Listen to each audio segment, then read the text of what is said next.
ભગવાન બિરસા મુંડાની 150મી જન્મ જયંતિ નિમિત્તે ગુજરાતના રાજ્યપાલ આચાર્ય દેવવ્રતજી દ્વારા અભિયાનની શરૂઆત કરવામાં આવી હતી, જેમાં કેન્દ્ર સરકાર દ્વારા રથયાત્રા નીકાળતા નેત્રંગ 4 રસ્તા પાસે રથયાત્રા પહોંચતા ભરૂચ સાંસદ મનસુખ વસાવા અને આદિવાસી સમુદાયના આગેવાનોએ ફૂલહાર પહેરાવી સ્વાગત કર્યું હતું।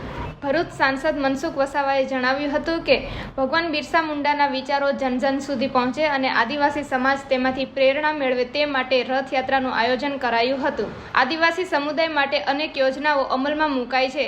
આ રથયાત્રામાં આદિવાસી સમાજના આગેવાનો, અધિકારીઓ અને ગ્રામજનો ઉપસ્થિત રહ્યા હતા। જનજાતિ ગ્રામ ઉત્કર્ષ અભિયાન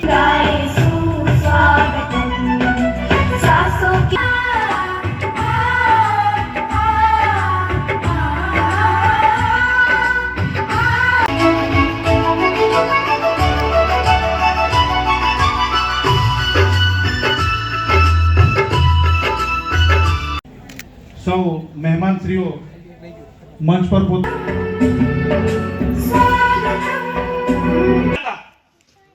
ભૂતકાળની અંદર કેટલાક લોકો એને ખૂણામાં એવા મૂકી દીધો તો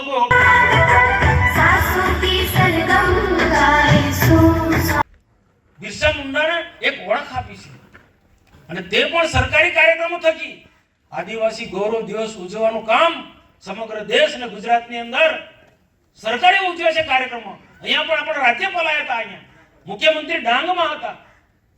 એ રીતના એક વિધાનસભાની અંદર ઘણા વર્ષોથી આપણે બિરસા મુંડાજીનો ગૌરવ દિવસ ઉજવી રહ્યા છે, તો આપણે બિરસા મુંડાને તો જાણીએ છીએ, બિરસા મુંડાની જયંતી બોલાવે છે, ઠેર ઠેર પત્રિકામાં પણ મૂકવા માંડી છે, એ બહુ સારી વાત છે। પણ આ કોના કારણે? નરેન્દ્રભાઈ મોદી ને ભાજપ સરકાર અટલ બિહારી વાજપેયીના કારણે આખા દેશને આખા ગુજરાતમાં ઓળખાણ આપી કે બિરસા મુંડા કોણ હતા। તો આપણે પણ સમજવું પડશે કે બિરસા મુંડા કોણ હતા। અર્જુનભાઈ જે વાત કરી